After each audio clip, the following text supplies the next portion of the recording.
All the goth DJs and Twitch witches are hanging out on Thursday for the bad VHS rips, unblinking eyes, and fire by night. Thetans and Satans comes from an interest in the cult of Scientology, moral panics, Satanism, and how they set the tone for the extremist social media panics of today. We really earn our Weird Left Twitch badge with this show, watching the world go red light in reverse every Thursday at 9 p.m. Pacific on twitch.tv/echoplexmedia. Find our full schedule at echoplexmedia.com.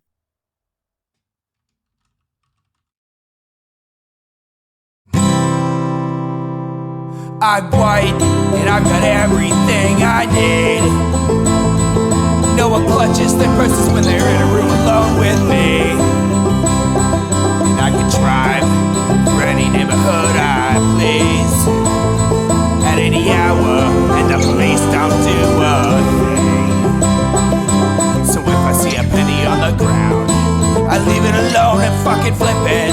I'm a straight white male in America. I've got everything I need. I'm a guy getting paid more than a girl with a degree. And I can walk down the streets after dark, no one wants to rape me. And I can get a girl pregnant and just as easily flee. Just like my straight white male dad did to me. So if I see a penny on the ground, I leave it alone and fucking flip it. I'm a straight white male in America. I've got all the luck I need. I've got a pile of broken mirrors and I'm walking under ladders and I'm spilling tons of salt, but to me that doesn't matter, cause my skin and my gender and my orientation are the best things to have if you live in this nation. I recommend it highly.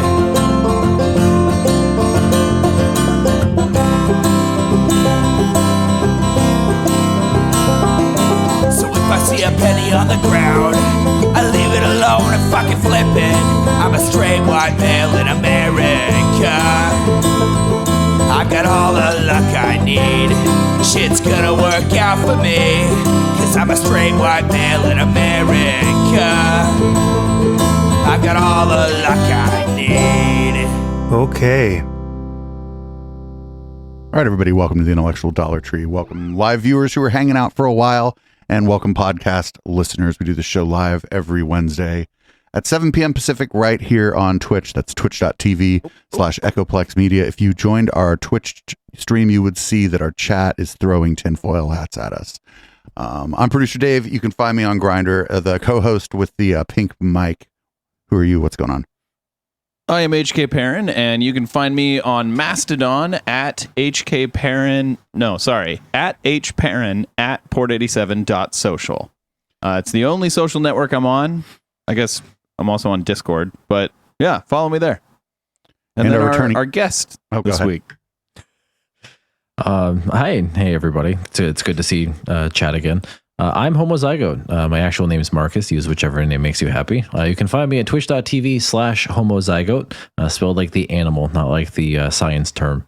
Thank you for having me back. And I am not looking forward to talking about this specific issue because it's everywhere and I have not stopped talking about it for like the past week and I'm already tired of it. Well, I mean, you know, we'll be able to put technology directly into our brains. I mean, the point that this is the, if people don't know, we're going back to where it started. We're going to do a Sam Harris episode. This is Sam Harris is my take is that he wanted to go with, I'm going to believe the scientific consensus. And then he's like, oh, I'm not popular with the cool kids anymore. And so now he apparently did a Lab League episode. And so he's got two people on. Marcus, who are Matt Ridley and Alina Chan before we get started? Oh God, these are two like how do I even describe them? I mean, grifters is a very, I guess, intro level term to describe these two. They're like a fine aged grifter, aged in a barrel that came from the Wuhan Institute of Virology. Like these two have been some of the like OG lab leak pushing hog grifters that have manifested during the pandemic. Alina Chan is currently a postdoc. She has a PhD, and she's currently doing a postdoctoral fellowship at the Broad Institute, which is a big, like, actual, like, institute where people do legitimate, credible work. When COVID hit, she basically decided for one reason or another, I don't know if this was to be, like, anti-China, since I think she's Chinese, or for some other reason, she decided to torch her entire career and hop on the right-wing grifting train and say, yep, COVID was made in a laboratory. I have a PhD. I am the understander of science. Therefore, it came from a laboratory. Please support me and buy my book. Matt Ridley is the other goon who more or less hopped on board with Alina Chan in this giant grift. He is more of a he's more of a character. I don't even know how to describe him. He's like a former MP. He's a science writer. He's a journalist. So he came from Turf Island. He came from the UK essentially, and he decided to hop on board with Alina Chan when the where did the virus come from discussions first started manifesting in like 2020 and 2021. So he more or less was the I know how to like market Alina Chan person in this like a god awful duo, and so the two of them like teamed up and took advantage of Alina Chan's credentials, Matt Ridley's journalistic background, and they knew how to create a book and create like a marketing campaign and a media blitz around said book. Interestingly enough, Matt Ridley does also have some intersections with people like Richard Dawkins. So he's kind of been hovering around the IDW a bit, but he's never really like made a foray in there. He was smart enough to not do that, but dumb enough to hop on the Lab Leak train. So not a particularly redeemable human being. So long story short, these are grifters from like the 2021 era of the pandemic who are selling a book and making the rounds from Tucker to now Sam Harris.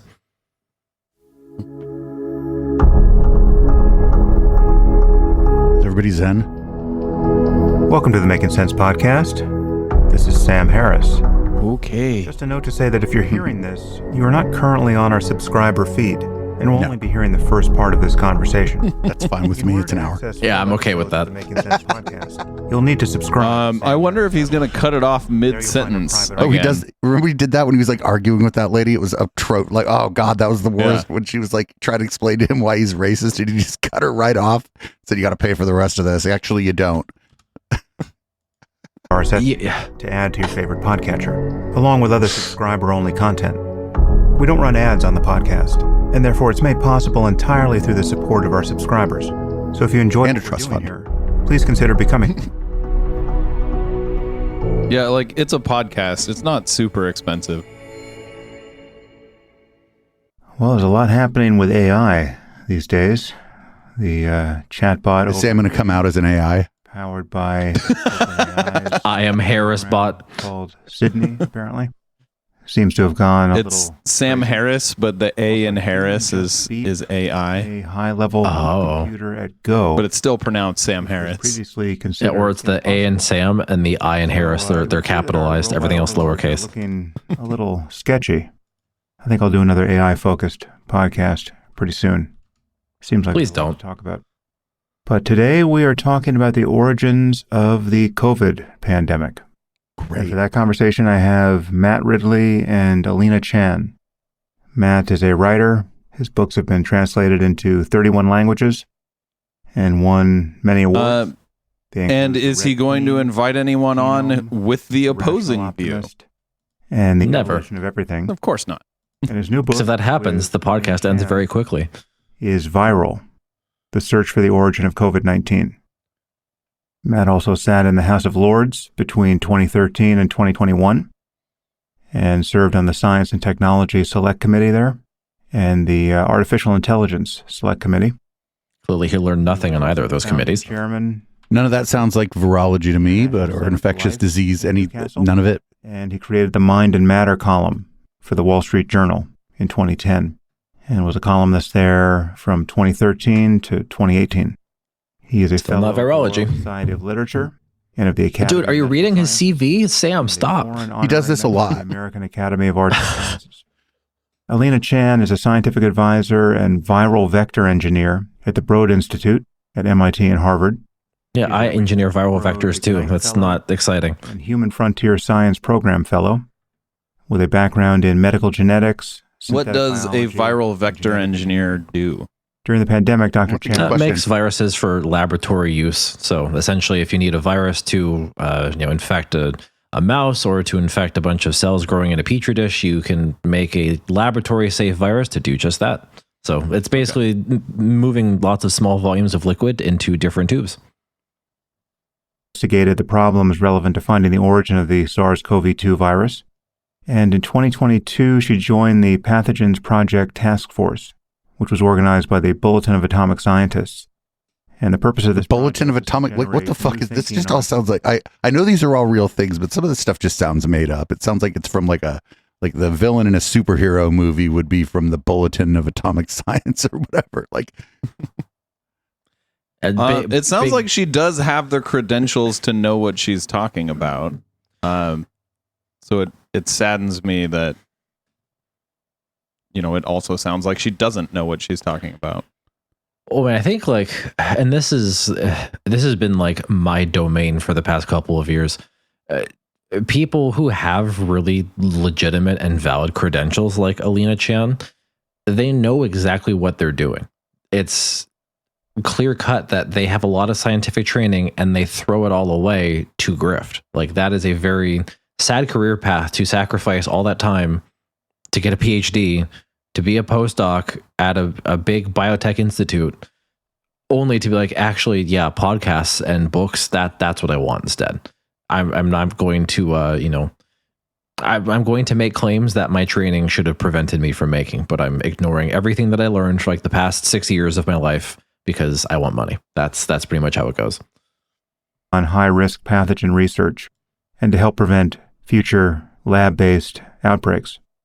I call it the right-wing grift shift, and more precisely, the SARS-CoV-2. If she's not done with it yet, then her grift shift will definitely conclude with a podcast. Media and academic censorship of this type. Well, she is unhireable in academia now since she's done this. Nobody wants her. So it's all she has left. The problems with so-called gain-of-function research, the evidence for the zoonotic origins of SARS-CoV-2, such as it is, the initial complacency and denialism of the Chinese, the biosafety levels at the Wuhan Institute of Virology, the molecular evidence of a lab leak, the practical constraints on synthesizing. You don't have to do a table of contents for your podcast, Sam. Operation, conspiracy theories. That's not going to stop him. By the CCP, the EcoHealth Alliance, different kinds of gain-of-function research, virus hunting, risk and reward in the search for knowledge, Anthony Fauci. For virus hunting, you need a really tiny gun.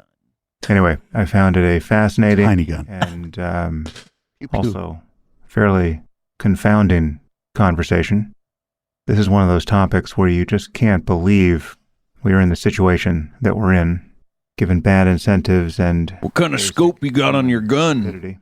Anyway, Matt micro and I were great scope. guides to the topic, so I hope you find this useful. And I bring you Matt Ridley and Alina Chan. My God, the melodramatic music. I am here with Matt Ridley and Alina Chan. Matt, these are the two most boring sons of bitches. Same. So we're going to talk about your... I mean, it wouldn't really work if he had some kind of like banging intro, right? I mean, you're not wrong, but at the same time, like this is such an old played out trope. Like, I don't give me some house music. Give me a banger, man. Like something that's not, 60 minutes documentary. Did it come from a laboratory?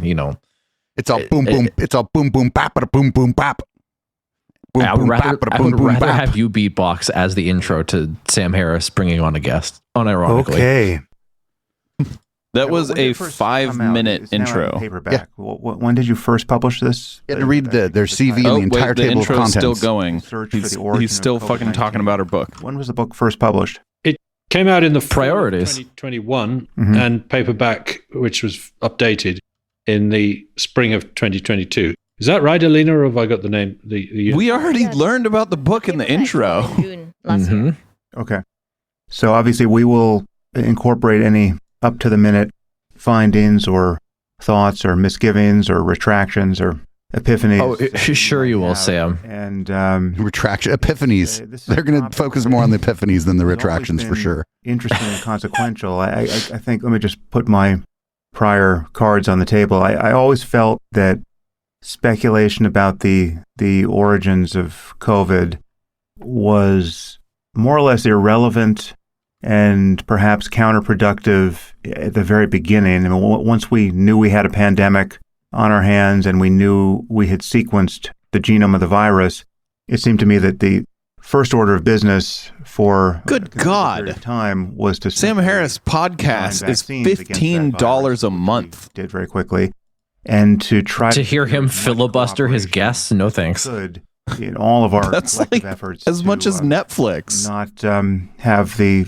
pandemic be, and Netflix gives you thousands of hours of shitty content. Great, we'll do a Netflix podcast next week. Speculation about this topic that emerged fairly quickly always seemed crazy and disingenuous. It was never racist to worry that this had leaked out of a lab, and it's obviously quite consequential. It kind of was, though.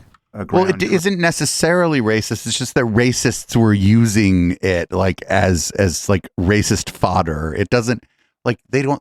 Sam always he's like, oh well, this particular thing I don't personally find it to be racist. It's well, like the racists really like it, Sam. So does that matter to you at all?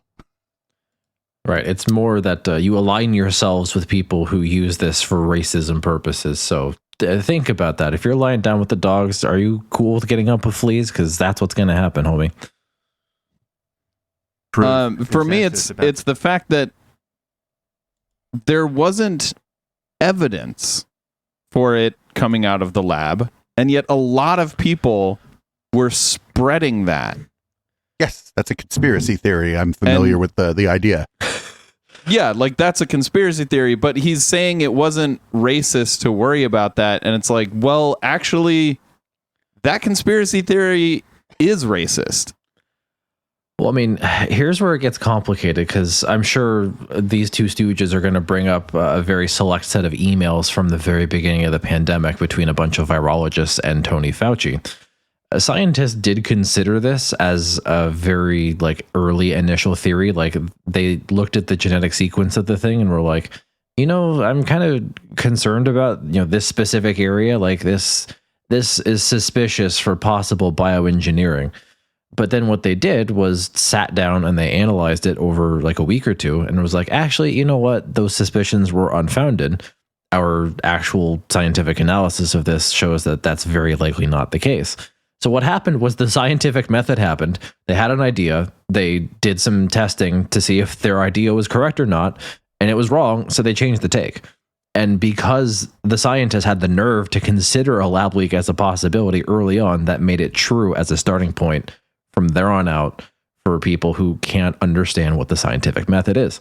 So they'll bring that up. I'm pretty sure they're going to bring that up.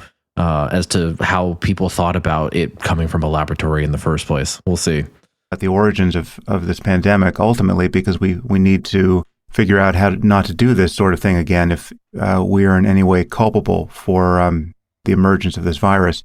So I mean, that's where I've always been. It's not that I have not been interested. It's just it's only something like this moment where I feel like, all right, this is a very important project to drill down on this. Obviously, you both were much more interested earlier because you've written a book on this topic. But I'm wondering if my initial disinclination let them talk to drill down on the origin story seems questionable to you. Like me and HK are perfectly fine to just make fun of the annoying way in which Sam Harris talks. But Sam, don't you know we have a PhD candidate in the field of fucking biology on the show who would like to say something about what your guests are saying? Can we just move it along a little bit here, Sam? For fuck's sake. We went through all the trouble to have Marcus on. We watched Scientology TV while we waited for him to get here. Sam, for fuck's sake, we could have just watched the first fucking 10 minutes of this instead of Scientology TV. Yeah, I wouldn't have missed anything. What the fuck, man? Just That's just rude to your guests, regardless of who they are. Let them talk. They're there. You wanted them there. They're guests in your digital home. Let them be. It seemed politically inflammatory initially, and it also seemed like when the first job is to design vaccines, it didn't seem quite relevant to know the origin. Is there something that I was missing there? So, Sam, I actually started on the same foot as you. So I was more interested in how the virus was causing disease in people before I read that it was not mutating much. And that's when the alarm went off that this might have come from a lab to me. So I was actually more interested in finding a way to treat the disease rather than to find out where it came from. But to the question of which is Correct me if I'm wrong, but I think that both the have to be the investigated SARS-CoV-2 parallel, virus because if you wait too long, does mutate a lot. Yeah, well, it does mutate a lot. There was about a year of time where we didn't have there's a year of time where we didn't have vaccines, so there's no big time immune pressure that was being exerted on the virus for the virus to have mutations selected. Really, what we saw over the first year of the pandemic was a mutation here, a mutation there. That gave the virus some advantages. It made it more fit, made it better able to transmit and spread. But then once vaccines entered the ball game, then the virus is now locked in this evolutionary battle between the immune system and all the immunity that vaccines and prior infections had built up. So then you started to see the rates of mutations really pick up. Then you got the variants. We started to see variants after the vaccine rollout began. Right, there's the alpha variant, which is a couple of mutations, but then we got Delta, and then we got Omicron. The rate of mutations really picked up once we entered the vaccine era. I'm really glad we stopped naming them after cities or whatever. That was bad when we were naming them after cities. Oh yeah, because that goes right back to the whole. It's racist to say it came from here. When you name a variant after a city, then you're blaming the people for it. That was kind of weird. So I'm glad we got to the Greek letters, but we also have deviated from that separate conversation. And if I'm not mistaken, it isn't so much that the vaccines or your immunity causes a virus to mutate. It's that a mutation is more likely to be what spreads than the OG virus if you have built up immunity through vaccines to the OG virus. Am I close? It's an exercise in natural selection, basically. So without vaccines, your immune system is entirely naive. It's never encountered the virus before, and the virus isn't having mutations show up that help it evade immunity because there's no prior immunity to evade. But once people are vaccinated, or if they had gotten sick with it before, then they likely have antibodies against the virus. So what that does is you get selection for mutations in the virus that allow it to evade those antibodies. And those are the viruses that live to see another day and continue to spread, and those become variants. More broadly speaking, it's people who are immune compromised who can't get rid of the virus from their body. Those are the people who are walking variant factories. Right? They've done some research on some of these people, and they're sick for a year plus. And all of the mutations you see in the contemporary variants you see in those people, and they're infectious the entire time. So it's those people who can't get rid of the virus from their damn body have an incomplete immune response, just enough of a response to put pressure on the virus to mutate, but not enough to actually get rid of it. So you get that hyperbolic time chamber, so to speak, going on in people without an immune system. And that's the leading theory as to how variants show up in the first place. So it's all about that evading the immune system, right? That's when mutations really started to pick up. There are a couple of mutations that just occurred naturally by random chance that weren't in that lens of evading the immune system. But that was just because those mutations made the virus either more fit, increased the viral load, it had a tangible benefit for the virus. It will become impossible to find the origin of the outbreak. Right. Yeah. That honestly, I had not thought about that part of it, that you sort of lose your connection to the facts if you're not really looking as much as you can look, as early as you can look. Before we jump in, and this really is a fascinating topic, which sheds a lot of light. Before we jump in, it's only been 8.5 minutes. A fair amount of societal dysfunction. We're going to talk about the origins of COVID, but in the background and perhaps explicitly, we're also talking about the political corruption of science and a fundamental lack great. of transparency on the My part favorite. of public health officials and attendant failures of cooperation. Dude, he's Before a we jump stone's in, throw perhaps from both of Fauci you lied, can people summarize died. Your relevant backgrounds here. Let's start with you, Matt. You did that in the intro. Stop. Familiar with one another, though we have not yet met scandalously. I've read several of your books, and I will have introduced you both properly at the beginning here in the intro. But give me your potted bio, Matt. Will do. Yeah. Even though you've already been Fan of Sam introduced. Harris. 1.5 times. Can you actually. introduce yourself? My bio is that I'm an evolutionary biologist by training. I did a DPhil at Oxford in the behavior of birds a very long time ago. I then became a journalist. Not virology. Became a book writer, an author, non-fiction author, and various other things I did. Ended up in the UK Parliament for 9 years, in the House of Lords, not in the House of Commons. And the common theme of my career is a fascination with science and with evolutionary biology in particular. So actually coming to this topic, I was especially interested in the story of the bats right from the start, or at least whatever other species it was going to turn out to be. But it very quickly became clear that all these SARS-like viruses are basically found in one genus of bats, the horseshoe bats. And it was writing about that that got me into this topic. I very quickly learned that I could rule out a lab leak as plausible on the basis of arguments that were being put in what seemed to be authoritative scientific papers. I then later came to question that and thought that those papers were premature. And that's how I got more and more intrigued. And it was Alina. They're also like absolutely like straw manning the consensus position. The consensus position, I kept reading it over and over again. It's like the strongest evidence for this is that it came from this wet market. This is where we think it came from. We cannot rule out other places that this originated. They all said that shit. Yeah, leading up to summer of last year, that was the scientific consensus. Is like, we're still considering it. We're not going to rule it out. The data from summer of last year, I think, actually do pretty concretely rule it out. Because actually, any lab leak scenario, in spite of those data, we'll talk about the stuff later. But any lab leak scenario from this point onwards is comically absurd to the point of it being like a comedy skit. Like, so many ridiculous things would have had to happen with people unknowingly, but also knowingly being sick with a COVID or a progenitor to the virus, and then doing what one person wouldn't ever think to do, to go to the seafood market and spit on everybody. Like, what the fuck? None of that makes any sense at all, but we'll get there later. Work really that tipped me over the edge. Alina? So I've been working in labs for about 14 years. I have a background in biochemistry, medical genetics, genetic engineering, and now gene therapy. So I am a scientist at the Broad Institute of MIT and Harvard. And I'd say that the common theme in my research, in my scientific life, is thinking about how to re-engineer human cells for therapeutic purposes, and now thinking about how viruses interact with their host, with human cells. Wonderful. Well, so you are just the people I want to talk to on this topic. And as Chancellor... No, they're not.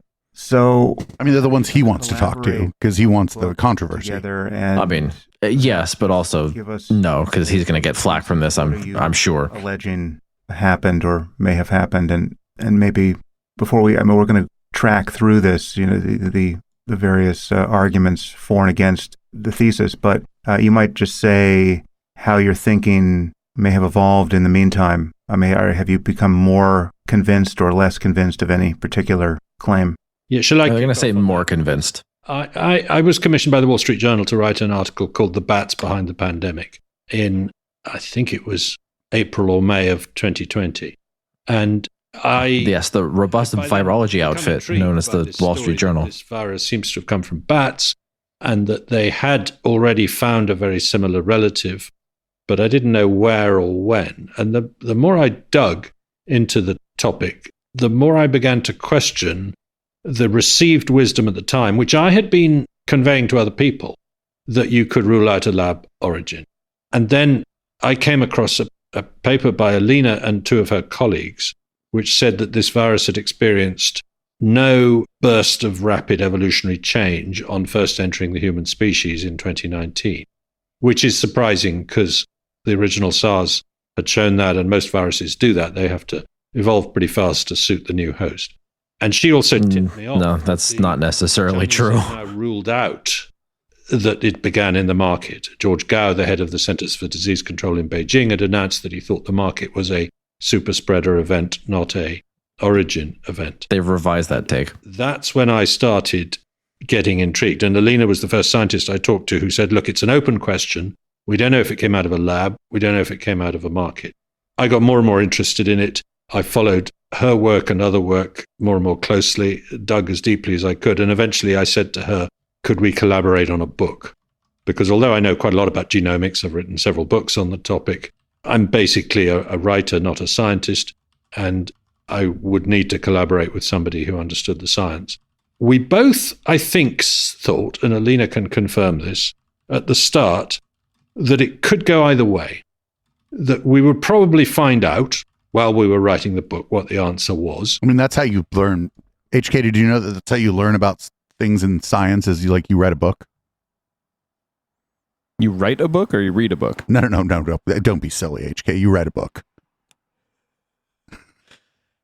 Yeah, it's that's what book reviews, right? That's what peer review is. Yeah, when New York Times calls your book a bestseller, that's peer review, actually.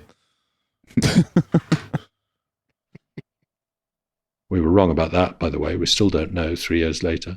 But we would probably find out that it was either something to do with that seafood market or something to do with that laboratory in Wuhan. And so such insight. Roughly equal quantities of text in the book to each argument. But I think by the end, we were both leaning towards the lab. And then a couple of other things happened. Just as we were about to publish, a document dropped, which we can describe later, which I think tipped us both into the view that the lab was now more likely than the market. What has been your experience touching this topic, trying to publish on it and publishing, in fact, at a certain point? And has there been a fraught adventure in publishing? And I know you've testified. We're leaning towards believing a global conspiracy Just what manner of an interesting stance has this been, and how has that political environment around this I guess it's not global. It's just one government. Yeah, well, we've met all sorts of barriers. This was described as a conspiracy theory that it could have come out of the lab very early on. And it was it still is. Well, it's literally a conspiracy. Whether it's true or not, it's literally a conspiracy theory. Right. Like MK Ultra, before people found out that it was true, was a conspiracy theory because that's literally what it was. Like, if this would have turned out to be true, it still would have been, it's now it's just a conspiracy. You just take the word theory off the end. Right. Because if a conspiracy theory becomes true, you have a body of evidence and facts to support that. So now you just say people conspired to do this thing. That's right. Altogether on places like Facebook. Luckily on Twitter, it wasn't. You could still speculate and share information on Twitter. So in the social media space, it wasn't easy. That changed a bit in 2021. The world got a bit more open-minded. In terms of the media, we found certain newspapers and broadcast outlets were very interested in talking about this topic and thought it was an interesting one. Others, Epoch Times, CNN and the BBC just wouldn't talk about our book at all, for example. Newsmax. Is that still the case? Yes, basically, as far as I know, it is. I think you have been on CNN, Alina, once, but only a long time ago. So, and I've not been. Well, there was one very, very obscure BBC program had us on before they realized how unfashionable we were. I don't think I've been on CNN. I think they canceled last minute also. And I've seen that a lot of. I don't think that it's that they're unfashionable. I think it's that what they're saying is not backed up by evidence. So it is the responsible thing for a news outlet to not have them on. Oh, unequivocally. But think of all the missed clicks and ad revenue and attention. That's more important than scientifically correct information these days. And like these seem like the kind of people that know better than to go on like InfoWars or Natural News or whatever. Their grift, it seems like their grift kind of relies on the fact that they're not going on outlets like the Stu Peters show or and Michaela Peterson's podcast. I don't know. These people have been on fucking Michaela Peterson's show. That's where we start to hit that gray area when we get to Michaela and Jordan. Right. And that's what Matt Ridley contributes to this not so dynamic duo, is that knowledge that like you stay out of the incredibly fringe spaces and you try and launder those credentials as hard as you can. Like it's kind of disgusting. I think at some point, if Alina becomes not so useful for Matt, he'll dump her at a moment's notice and move on to the next. And Alina will be left high and dry, unhireable, untouchable in academia. Like she'll be nothing. And she lacks that media savvy. And you'll start seeing her pop up in those spaces if Matt Ridley ever distances himself from her. Right, because there's no version of Why I Left the Left for the Other Side. Exactly. She'll start a podcast, though. That is going to be a podcast that I think is going to garner very few listeners. I think there are people in that space that actually do it better than her. I mean, literally the paid Chinese dissident who is paid by Steve Bannon would do a better job. Like straight up, she's more riveting. She gets to the point quicker. Like it just is. If we're getting into content brain for a second, like Li Meng Yan is 10 times the content that Alina Chan ever would be. Like, holy shit. She's got Bannon money. That the production value would be sky high. To be fair, Roger Stone doesn't know how to use Steve Bannon's phone system, and I think that's why Steve Bannon fired him. Want to interview us on the book. And then a few days right before, they would say, oh, we can't touch this topic. Our scientific editor is against it, that kind of thing. So there has been, I think, some self-censorship on this on the part of news reporters on this topic. Yeah, and also it's worth mentioning that we've had a lot of encouragement from scientists privately. Mm-hmm. An awful lot of people are saying to us, "Oh, sure you do." Everyone is telling us privately that we're doing great and we're right. They're just not willing to say it publicly. This is an ongoing theme on the Intellectual Dollar Tree. Do you remember when Sam Harris was saying that all these people, these scientists that you would know were calling him and saying that they totally agree with the bell curve guy, but they just couldn't ever. They just couldn't ever. It's an ongoing theme. You have to do this. It has to be like I'm getting a call from the fucking Xenu that's telling me like it doesn't matter. You just insert anything there. It's like other people agree with me. It's like the I have a girlfriend in Canada thing. You can't meet her. Yep. A lot of people tell me that I'm smart. They're just not willing to say that publicly. My girlfriend goes to another school. No, I can't introduce you. Her friends wouldn't like my friends. I'm sorry. She's too pretty for all of you. My dad owns Blizzard and he could get you banned from this game. It's actually my dad's friend. Yeah. I mean, now they can say that because they're friends with Elon. My friend runs Twitter. He'll get you banned now. How's that for censorship? Above the parapet. And when I pressed, for example, the Royal Society in London and also the Academy of Medical Sciences to hold a debate on the origin of a pandemic that's killing north of 10 million people. Science isn't done through debate. These people have podcast brain. Yeah, like literally, we don't sit around the conference room and be like, all right, let's debate the mitochondria today. Like that's not how this shit works. Is it not the powerhouse? Theory is true.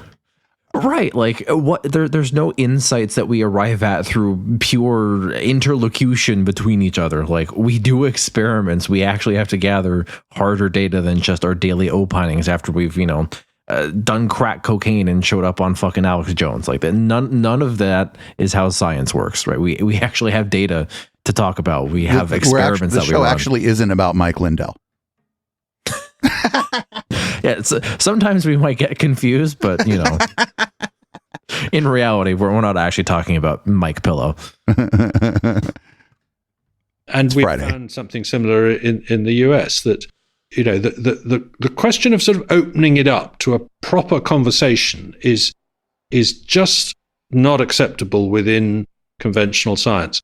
And a proper conversation is one in which someone takes this guy seriously. That's what he means, right? Yeah. I mean, if you really want the scientific community to take you seriously, just have the evidence on your side.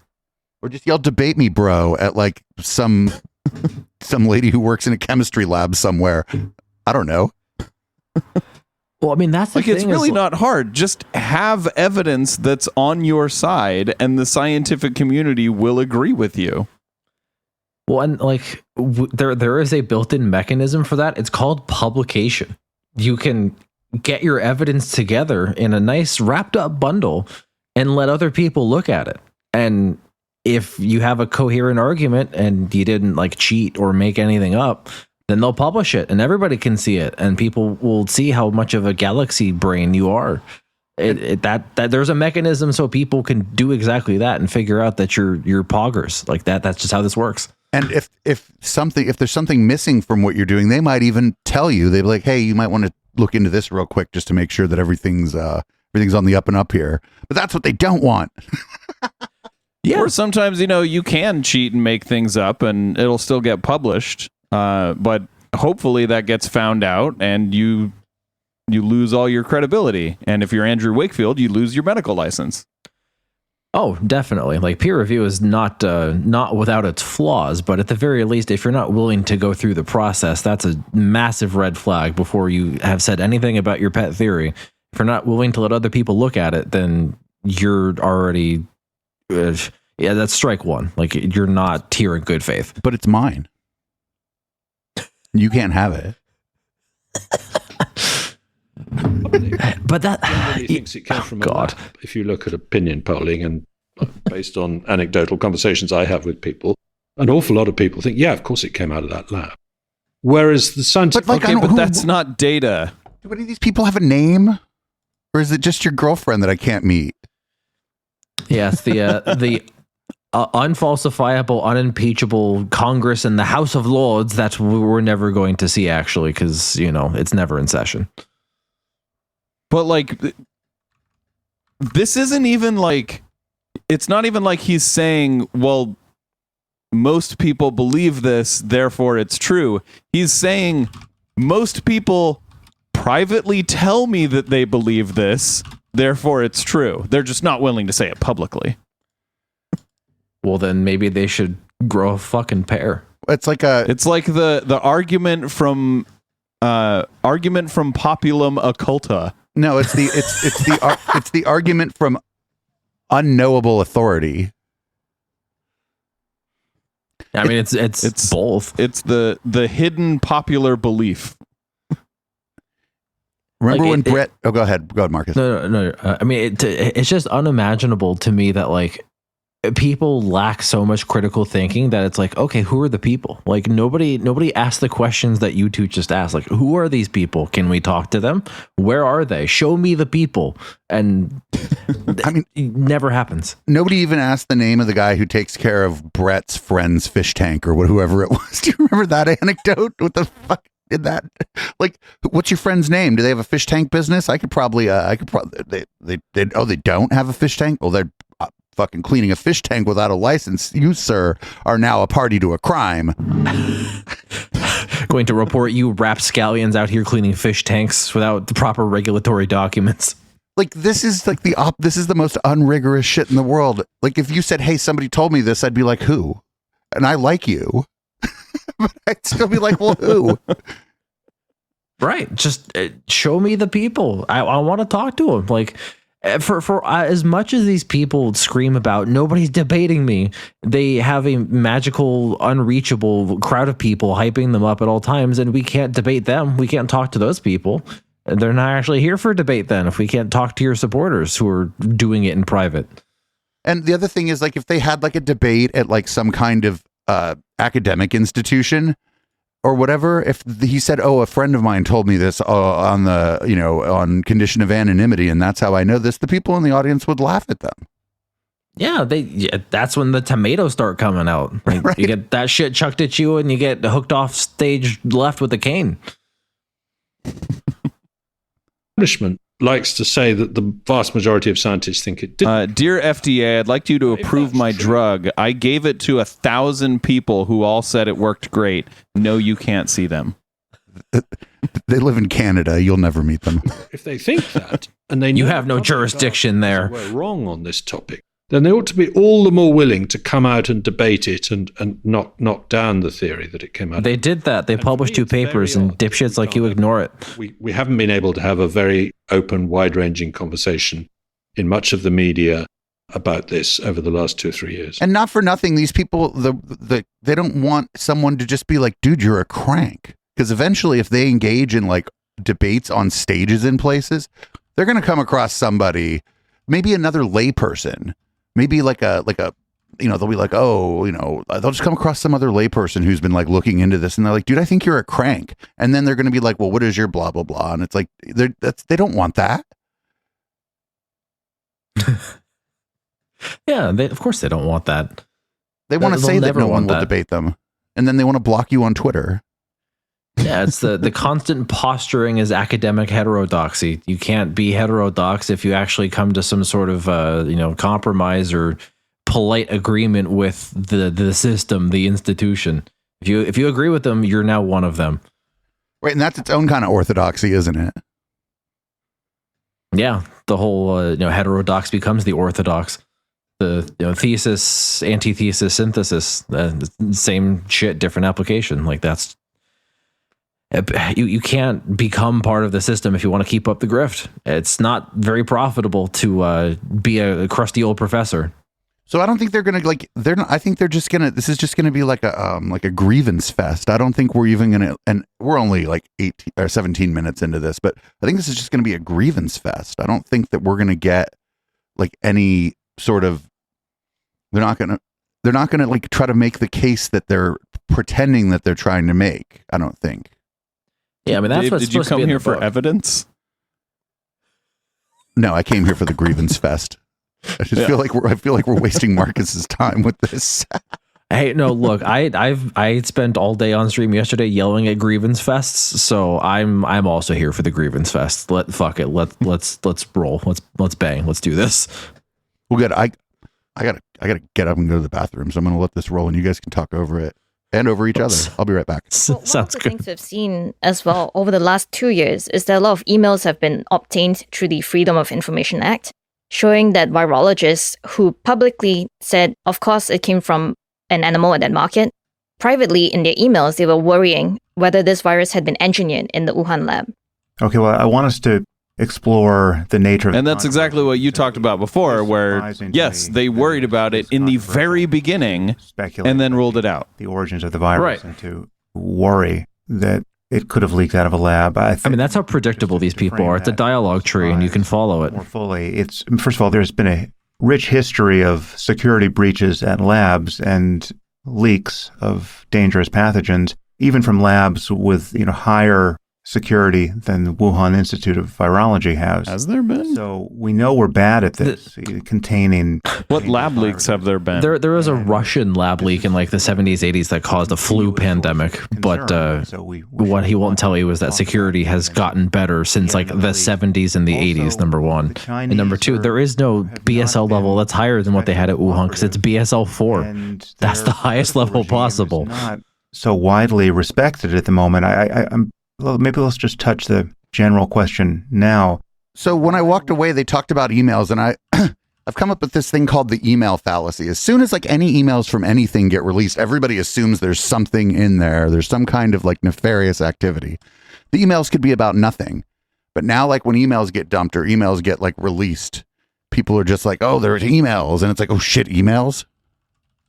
I mean, that's literally the plot of Pizzagate. Right. Yeah. Like there were emails about like, hey, I'm going to get some pizza. What do you want? But I And think I was like, oh, can you get pepperoni on mine?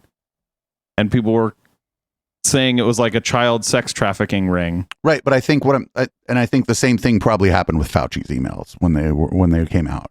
I think there's little to nothing in there, and people just were like, oh, the emails got released. Have you read them? Yeah, if you read them, you saw the scientific method. I actually read them. Believe it or not, I actually read the release from Judicial Watch. It was 70. I read. It was actually 300 plus pages of emails. There was very little in there. The only thing that I ever had a grievance about in his emails was the fact that the dude was answering fan mail instead of like talking to other scientists. There was a bunch of emails.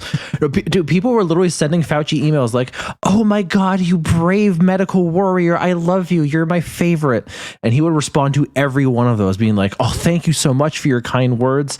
I'm now God's bravest warrior because you sent me this email. Thank you. I appreciate it." Like, He has such a massive ego. He responded to every single iota of fan mail. It's like, dog, you got something better to be doing. Can you stop with the fan mail? You can put that in a pile and deal with it when this isn't hitting the fucking fan right now, okay?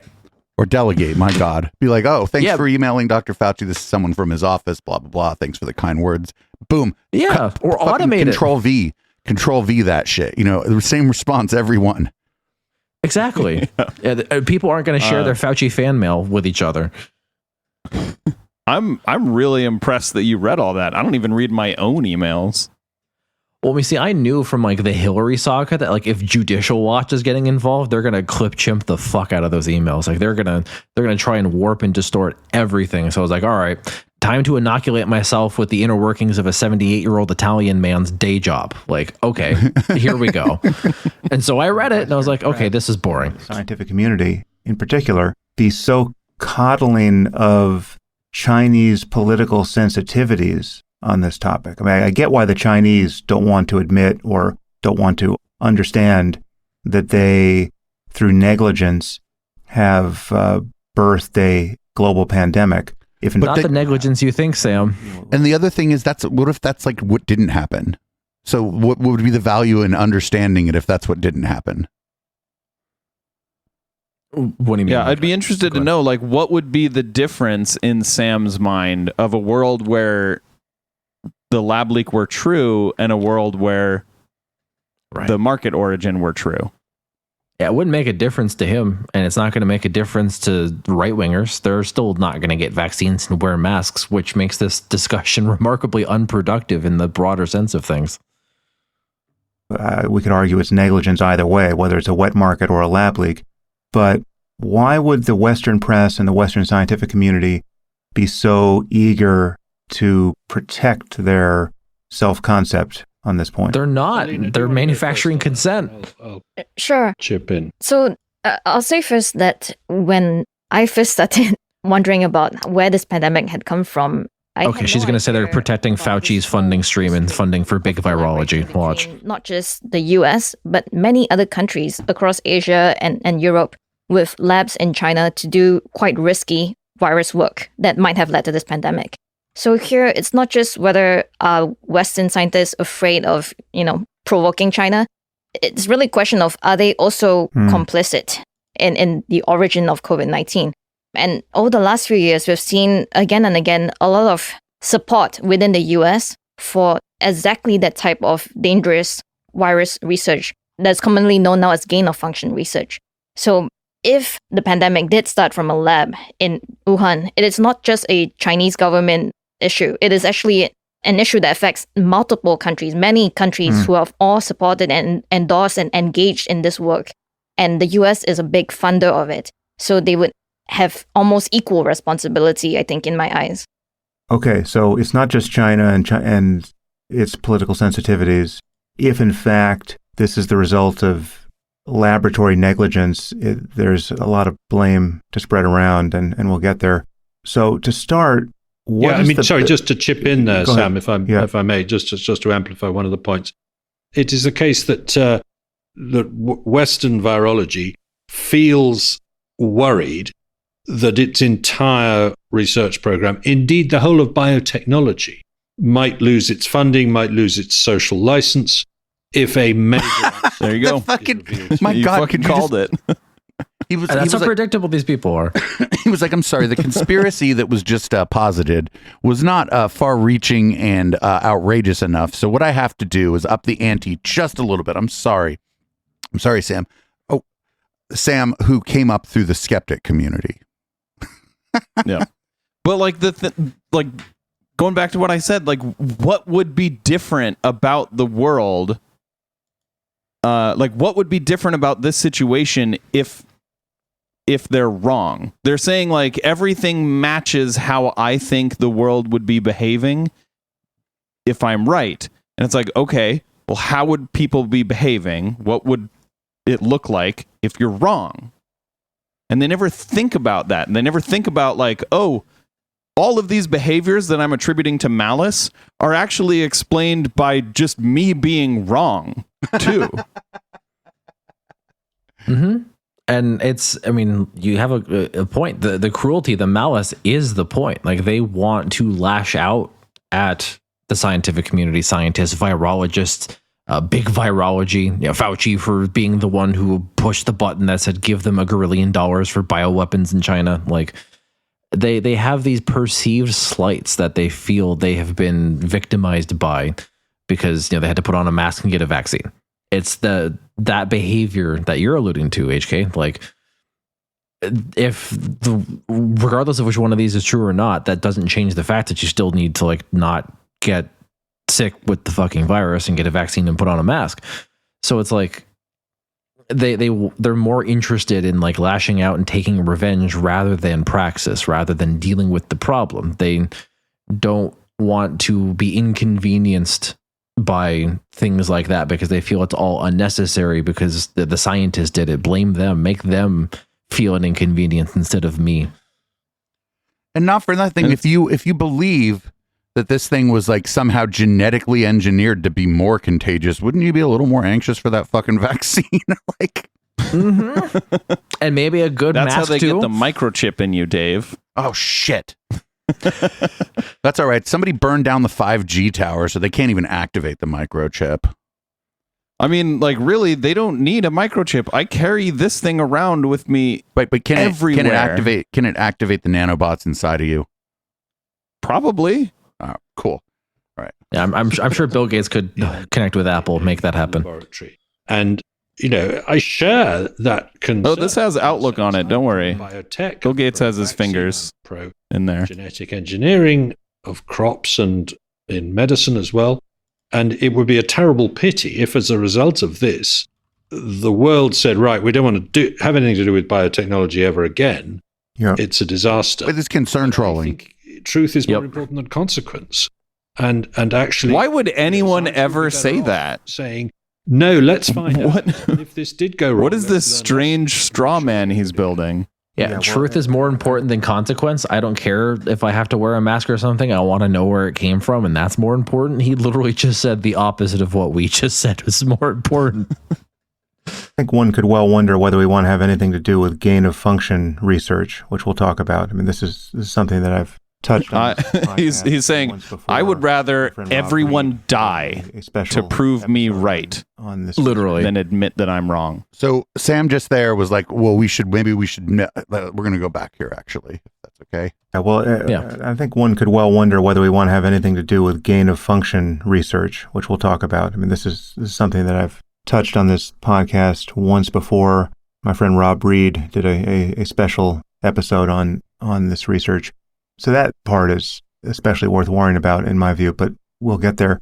So let's take it from the top here. What is the best argument for the natural origins of this virus? I mean, you know, if memory serves, at the beginning, and perhaps this is still the case, there was evidence that it started spreading from the wet market, whatever its initial origins might have been. You just referred to it as possibly a super spreader event. So there was a pattern of spread with the wet market as its epicenter. And I forget what it was. It was something like 27 first cases that were detected there. That's not a super spreader event, but whatever. 27 seems like a low number for a market. Of this Right. pandemic. Well, maybe I can chip in on. I'm going to spoil. Actually, do you want me to spoil what they're going to say? Because I can. Yeah, go ahead. Yeah. This is like okay, me so what- watching a fucking chemtrails video. I'm like, oh, are they going to say this? Like, we have whole bingo cards based on the idea that we already know what the motherfuckers we talk about on here are going to say. Dude, honestly, I probably should have made one before this. We all could have played along. Fuck. That's actually a really good idea. Now I'm kind of regretting that I didn't do that. We have an IDW bingo card that people can play. We've already got like a bunch of the IDW things. If you go ! IDW in the chat, you can get a bingo card for the IDW. And we've already probably hit some of them. It's like I'm the aggrieved scientist, all those kind of themes.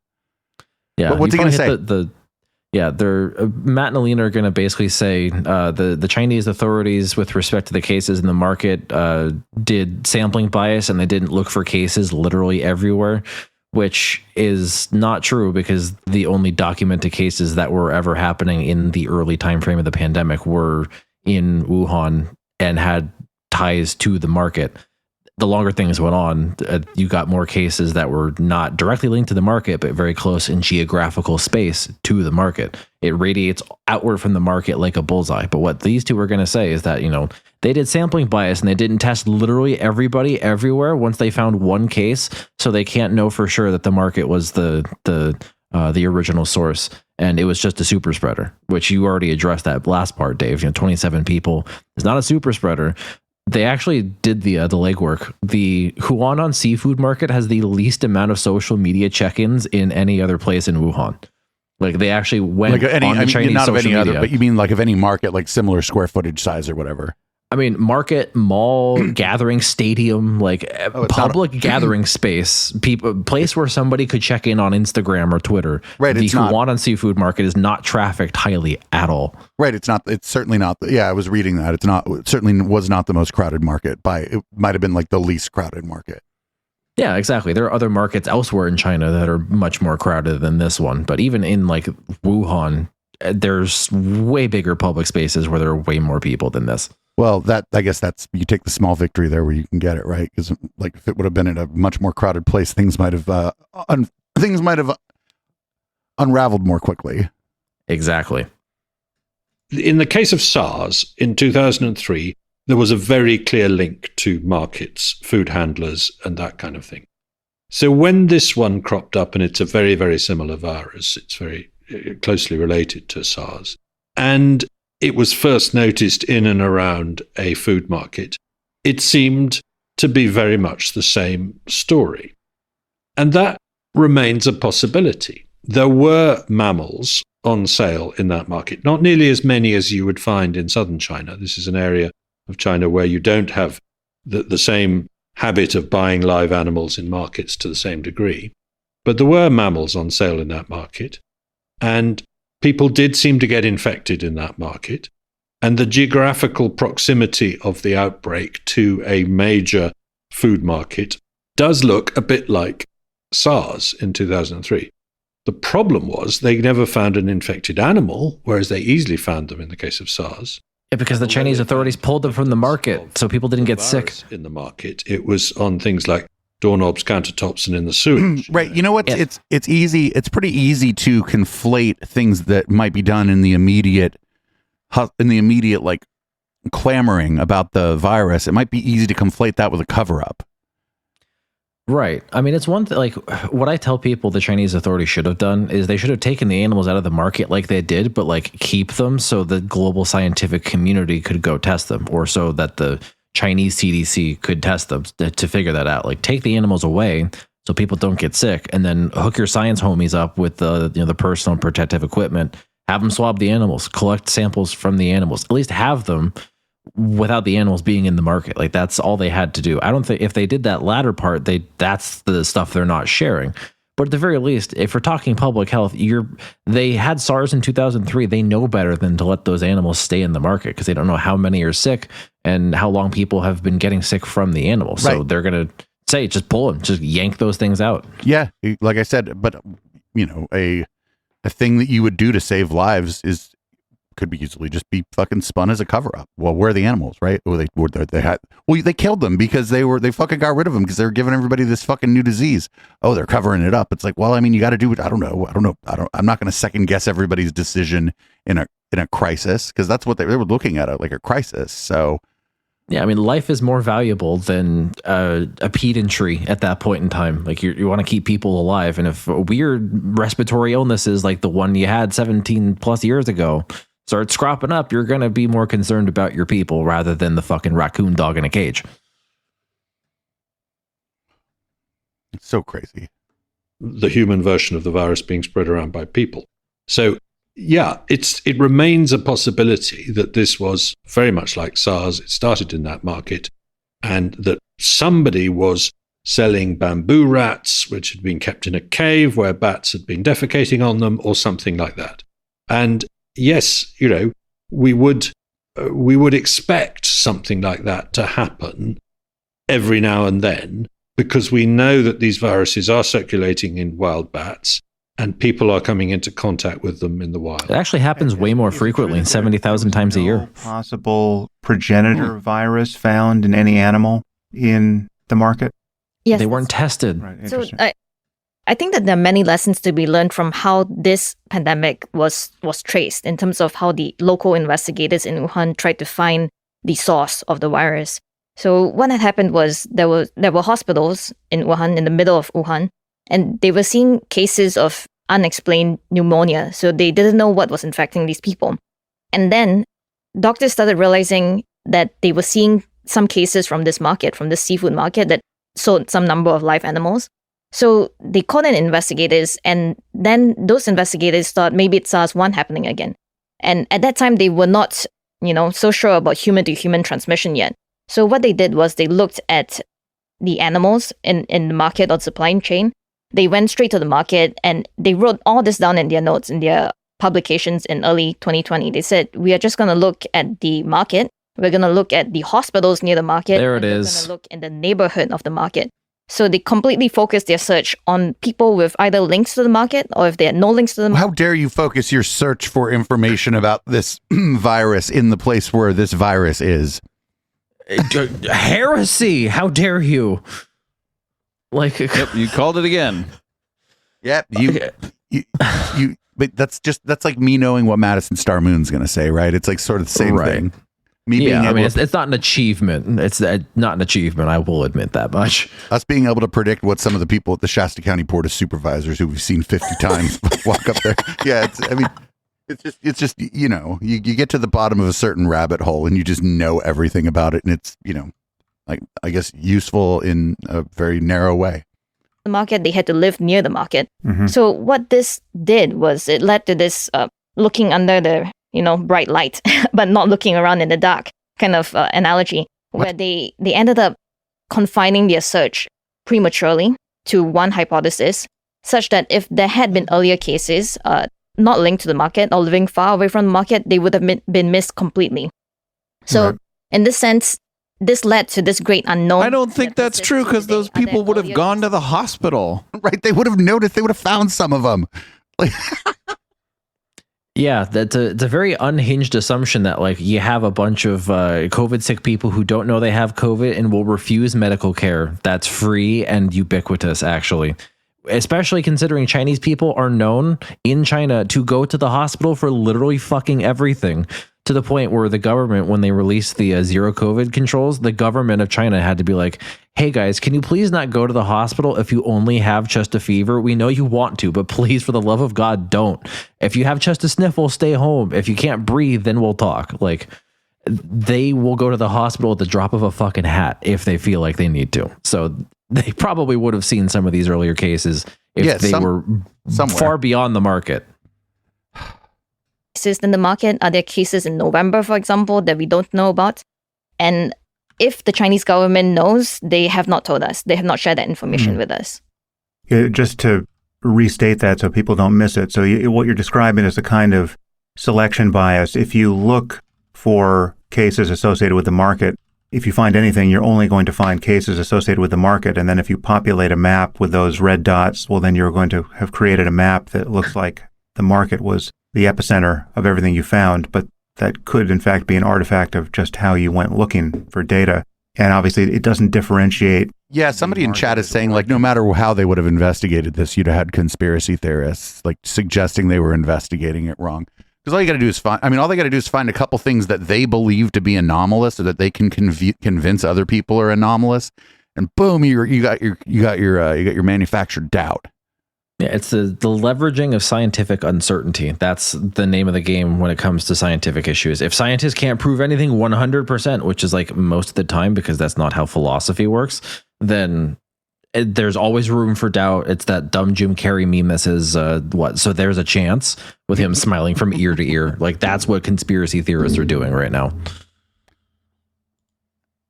This is great. We're never going to get through this in the hour and a half that we have allotted for the pod, but from the that'll give market people something to maybe look forward to on the post game.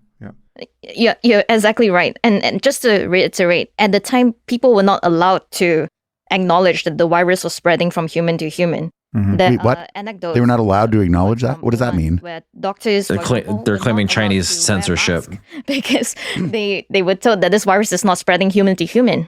So to wear a mask would acknowledge that they could catch it from their patients. So in that sense, What? investigators Don't doctors were wear not masks a allowed lot to look anyway? For people who just Sorry, caught it, maybe I just watch too much or they were TV and looking don't for spend people enough who time had being treated exposure by a to doctor. I don't know. animals, had eaten at a restaurant where there was a live animal. I mean, they do, but it was more that like Well, that's an the amazing doctors change, were because being silenced to some degree. Like there was kind of a little whistleblower action going on there in the very beginning. Maneuver to want to put the bravest face possible on the top of this pandemic. But obviously the Chinese have changed their behavior rather markedly since.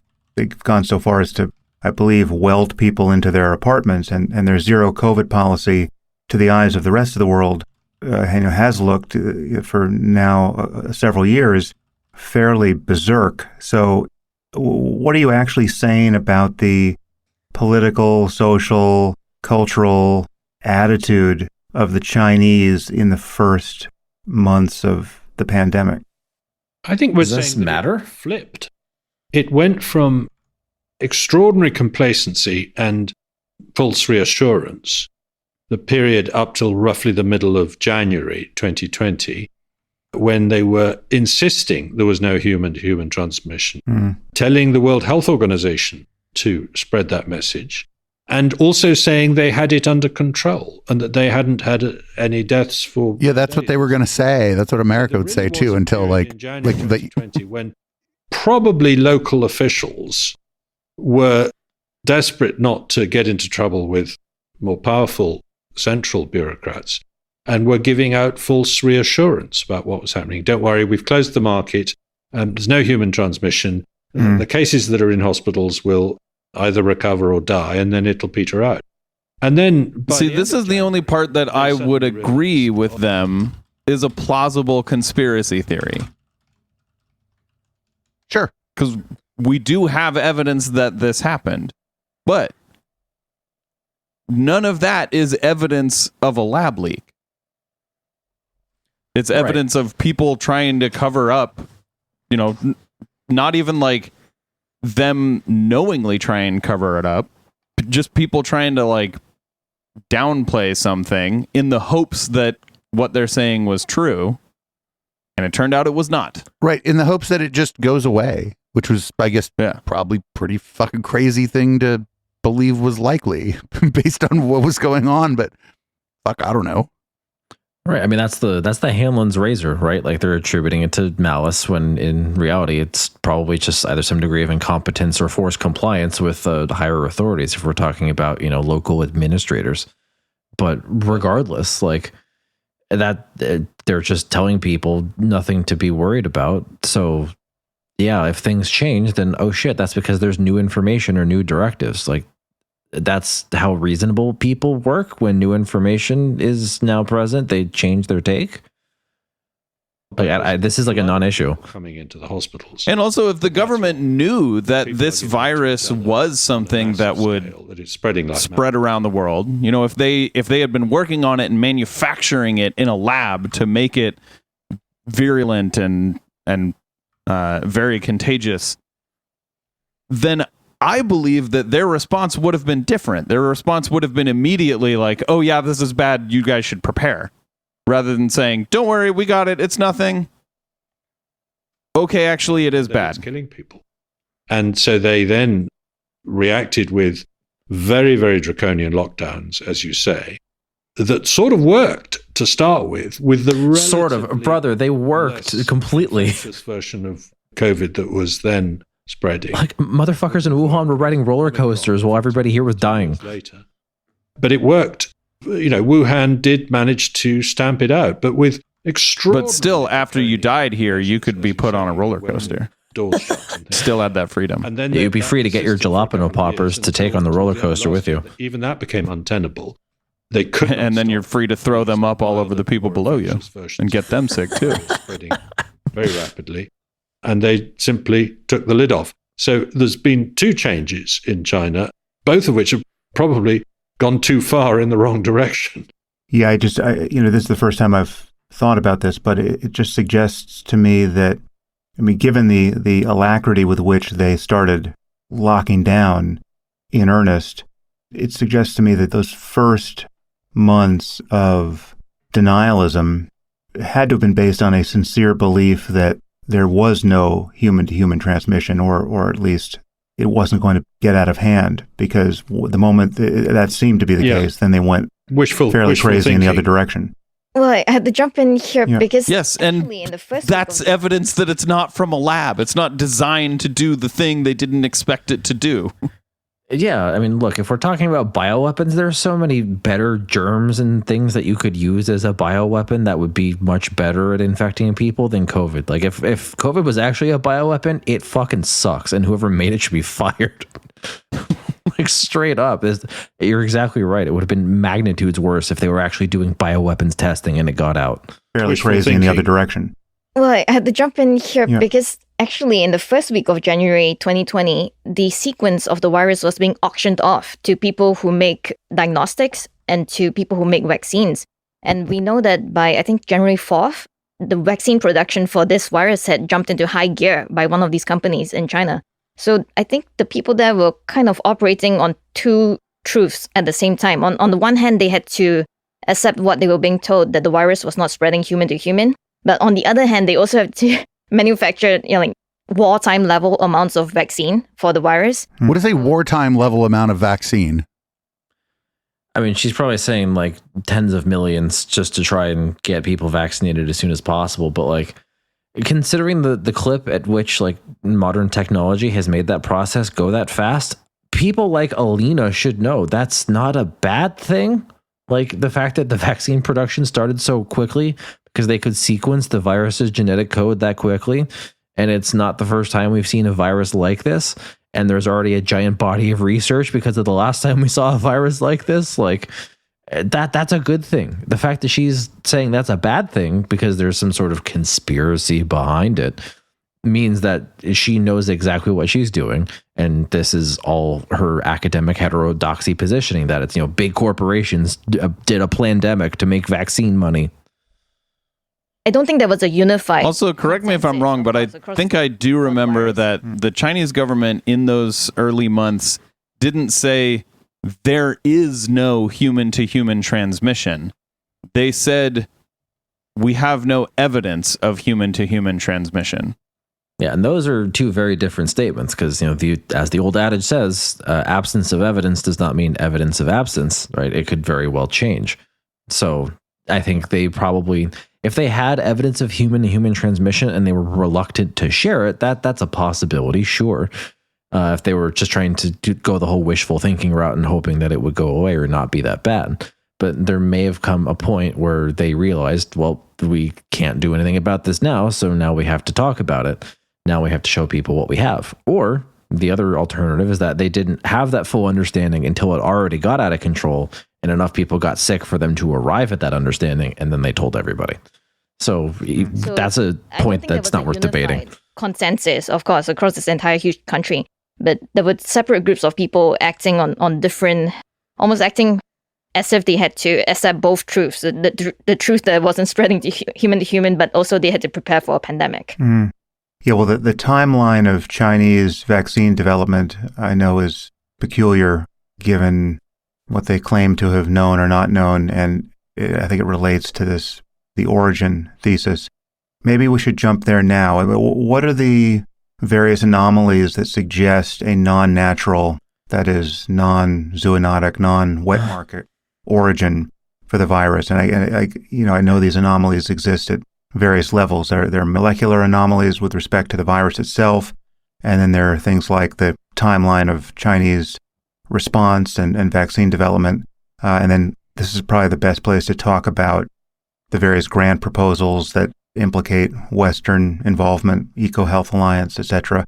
But I don't know who wants to take this first, but walk me through the evidence for non-natural origin. Well, So we're going I to say think I could fear talk and about this cleavage for site, hours. EcoHealth There's quite a bit Alliance, of sampled evidence. bats, inappropriate biosafety. Those are going to be the three high notes that they're going to hit. They're going to start doing molecular debate perversion about a feature of the virus's genetic code that has actually evolved very naturally and quite poorly in the current pandemic coronavirus. Let me just, I'll get after every one of these as they come up. Let me just start with the fear and cleavage site, since that's where they're going first. It's a stretch of 12 letters in the virus's genetic code. It's a feature that makes the virus more able to get inside of cells. It makes it more infectious. The original claim, and this is what scientists like Fauci and others said was kind of odd about the virus, they saw this little tiny sequence in the genetic code and was like, wow, that's a little suspicious. Why would that be there? The reason why they thought that was suspicious is because there wasn't really at the time a very broad understanding of how this specific feature evolves in all sorts of other viruses, including coronaviruses. When people actually looked into it long after the pandemic started, surprise, it's actually somewhat common in coronaviruses. So the thing they're about to say, like, oh, scientists had to have put that there. No, it has a very sloppy hallmark of evolution. If a scientist put it in there, they actually technically put it in backwards, so they fucked up on that. And then on top of that, the virus mutated around this feature when we got variants, implying the original version was not the most ideal version. So those 3 points is just going to blow that original molecular bullshit straight out of the water.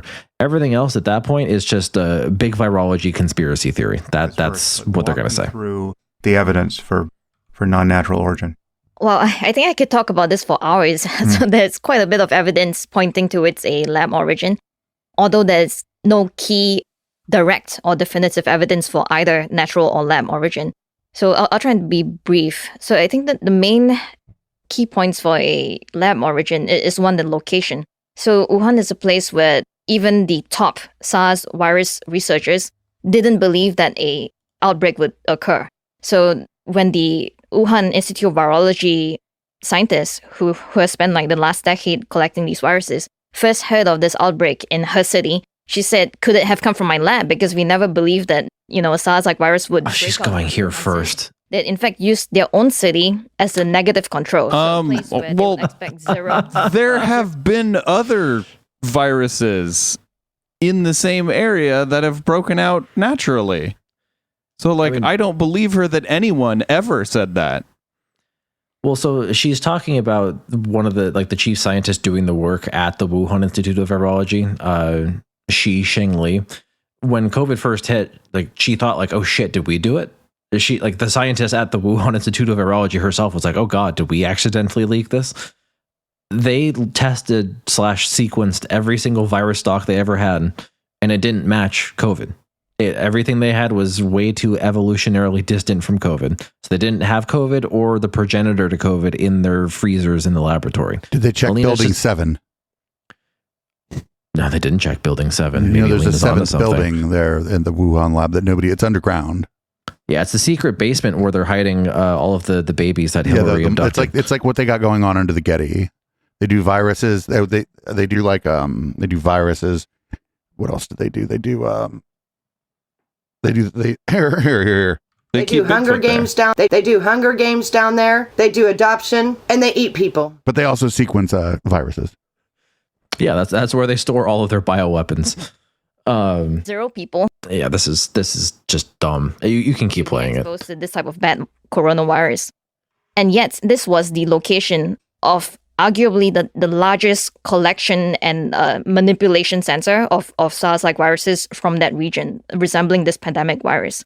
So we've got the location. Let me just make sure I understand what you're saying there. So you're saying that Wuhan is not a place where you would expect a natural ambient level of SARS viruses because the horseshoe bats don't live locally? Is that what you're saying? No, so the horseshoe bats do live there, but to find that type of SARS virus, these scientists had to make trips every year far down south. So they had to travel thousands of kilometers down south to South China, to Yunnan.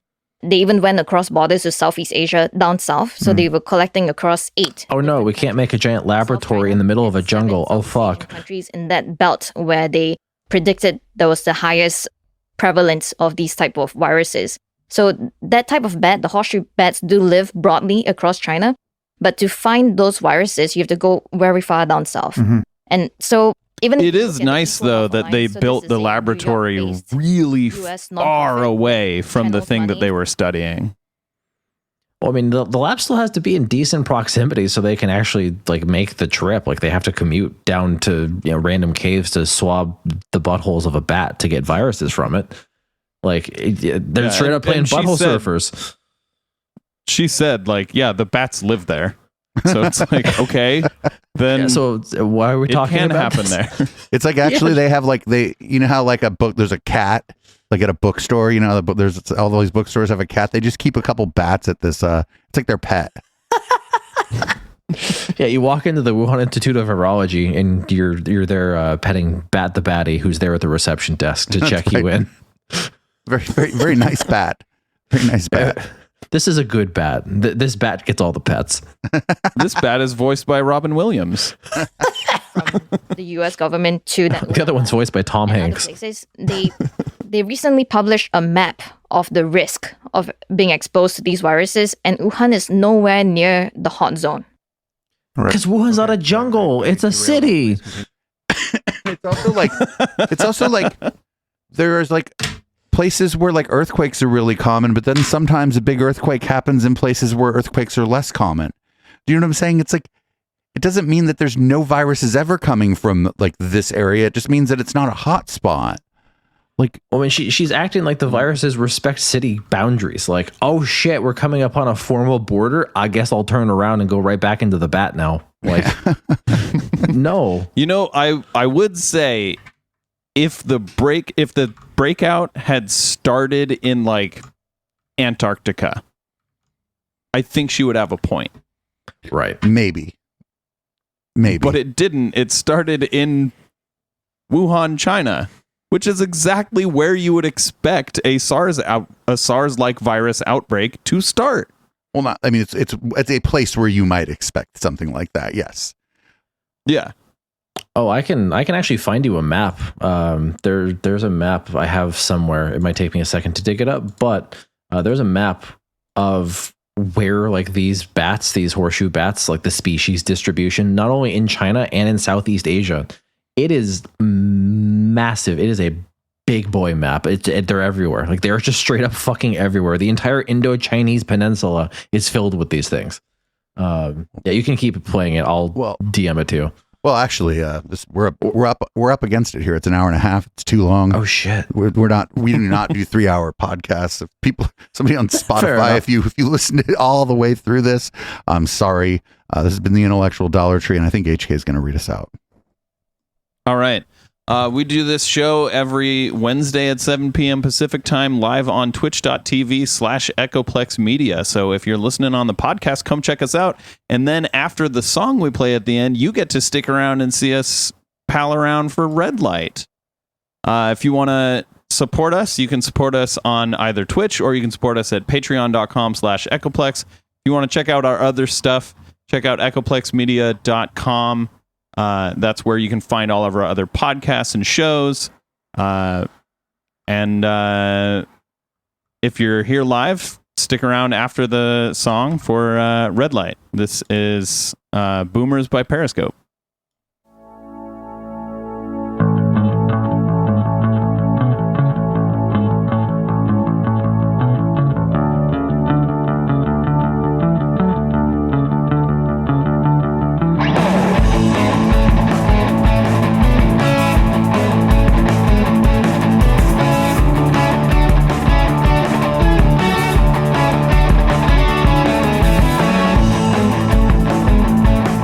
You recall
If you like what we're doing at Echoplex and aren't into Twitch, please join our Patreon at patreon.com/Echoplex. For $5, you can get every show from beginning to end sent to you as an MP3, even the stuff we bleep out because it's too spicy for Twitch. Echoplex would not be where we are today if it wasn't for the community support we receive. Find out all the ways you can support the show at echoplexmedia.com/support.